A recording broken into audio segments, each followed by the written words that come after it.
All right, welcome back.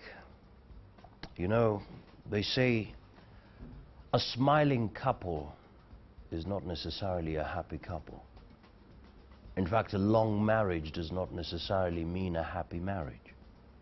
When you hear of a 40-year-old man admitted at the Muranga District Hospital with severe injuries on his private parts after he was allegedly attacked by his wife, you need to stop what you're doing and consider. When you get to know that a woman was severely assaulted by her former husband, also bit and allegedly sucked her blood, you will know it's time to be in the forefront of stopping gender-based violence by every means possible. Today we want to talk about that because you and I are part of the solution, and we have to take the forefront, the center stage. To tell us more about gender-based violence is, of course, close to me is Ziborah Yala, who is a victim of the post-election violence. And then, of course, we have Lydia Muthiani, who's the Deputy Director, COVA, Coalition on Violence Against Women. We're talking about gender-based violence. Perhaps let me start with you, Lydia Muthiani. Of course, the beginning of this week we've been, marking 16 days against violence, against gender-based violence. How far have we gone in terms of fighting gender-based violence?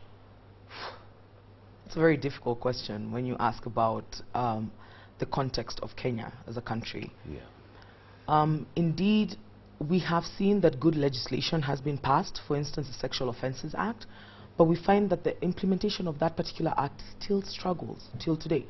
Because for you to have convictions under that particular act, you need proper investigations to be carried out by the police, you need proper prosecutions to be done either by the police prosecutors or the state council, and then you need convictions to be secured. Otherwise, we will not have a deterrent effect. You can have a law in existence, but the fact is that sexual violence is not being addressed. There are other forms of gender-based violence which also go very, they are not recognized at all in Kenyan law. We need, for instance, domestic violence. When it comes to physical violence, right, it's still classified within the penal code. Why is it there? Because that is the classification of assault causing actual bodily harm or grievous bodily harm. We've had the Protection Against Domestic Violence bill before the parliament for, I believe now it must be 13 years, because the first time it was introduced was in the year 2000. We've had it called the Domestic Violence Bill, we've had it called the Family Protection Bill, now it's called the Protection Against Domestic Violence Bill, which would give absolute importance to intimate partner violence, where it redefines intimate partner violence, not only to be man and wife, but also it could be girlfriend, boyfriend, it could be ex-wife, ex-husband, such that we can have a law which criminalizes that particular kind of violence. And it's not only physical, but it's also economic deprivation, it is also mental abuse. But for now in Kenya, we might have that one law, the Sexual Offences Act, but we do not have laws which cover other forms of violence, which we need immediately. Well, we need it immediately. On a scale of 1 to 10, how are we faring from your own assessment? I think we're about at a 3. 3? Yeah. Aye. A great deal of work there. Yeah. Ziborah Yala, of course your story is very touching, and I believe you're representing a lot of people out there. And this opportunity is really indeed so that we to give us an opportunity to see the face of what really happens out there. Tell us your story a bit. Well, my story is just very scary because when I speak about it, I just feel like it was like a nightmare to me, because I went through hardship during post-election. I was staying somewhere in Waraka, but when the looters came into my house, it was at around 8:30 p.m. It was that night. You could not recognize who is who. Then a group of men entered into our place. They were armed with 2 spangas and rungus. First, they started breaking the doors of the other houses, which were in the compound. Then what scared me a lot, they went to a cow that had already given birth. Then they slaughtered, they had to tear off the legs when the cow is still alive.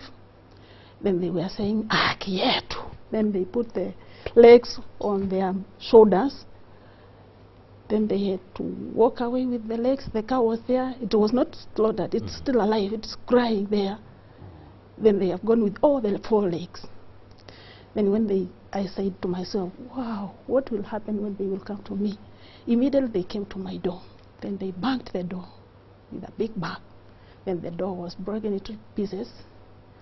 Then they hit me with a clobber on my forehead. I fell down. Then I was dragged a distance of at least 10 meters. Then somebody stepped on my stomach, then teared up my clothes with a punk. Then he said, it's right.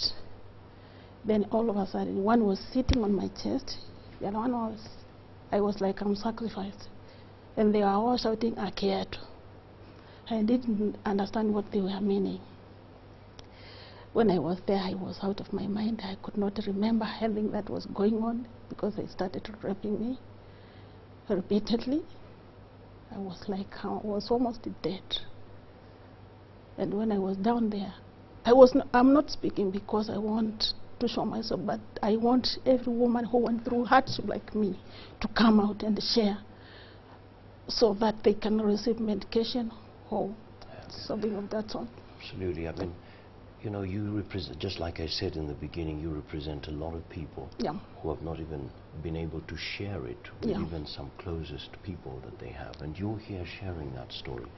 Perhaps when you look back and now this far you have gone, how has life been for you? Well, the life was very difficult because even to report at the police station, we were chased out first, then we were received again.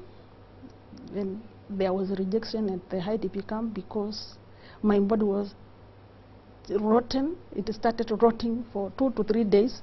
My skin started coming off because after raping me, they poured acid on my full body. Then they started a construction metal in my private parts. Then they left me dead. They thought I was dead because I could not move, I could not talk. Then they torched the house. They left the house on fire. Everything burnt there. That is one thing I always remember. Am I a Kenyan? Because 5 years down the line, the government has not supported me. They came to Ruaraka, they closed the camp. I was given 10,000. It was like an insult to me because it was just, they said that we were closing the IDP camps and we will come to you again. And 5 years down the line, I have not seen anybody. I have been in the offices down there, and there was no responding. I was told the names are not there. I have heard the IDPs have been settled in Rift Valley, elsewhere, but in Nairobi, no. They said there is no IDPs. And I'm wondering, and I have been asking myself this question. They closed the IDP camps in Kibera, in Ruaraka, in Dayu, and those people are Kenyans, and they are still there. And they are still waiting to hear from the government. And the government has not responded because government is saying that I've been hearing that there is no IDPs in Nairobi. Am I not a Nairobian? Am I not a Kenyan? I've been asking myself this question because of this rejection. Even to receive medication has been very difficult because for the first time I stayed in the IDP camp for 3 weeks before I get medication because all the roads were closed to access medication to Kenyatta. And capture the scenes now.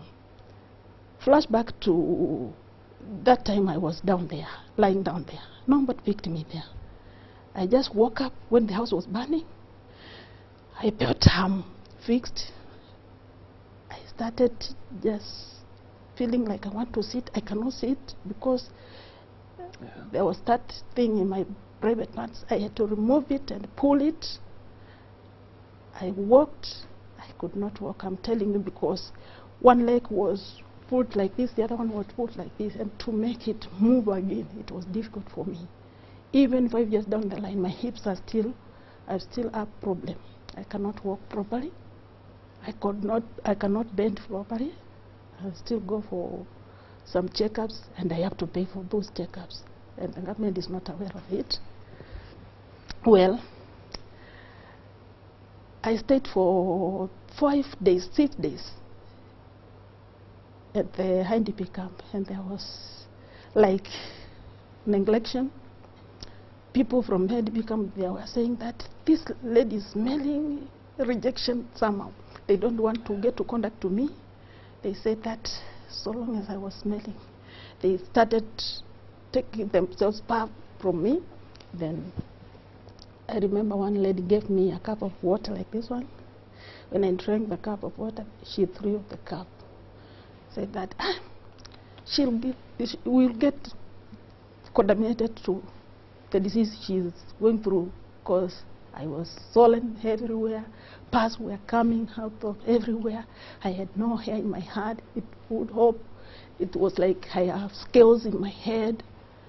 Then all this time there's no medication, no one to come for my rescue.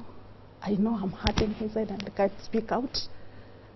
Just imagine that pain I was going through. It's only for myself. I kept it to myself. And I said, now, God, you have let me wake up and see this morning.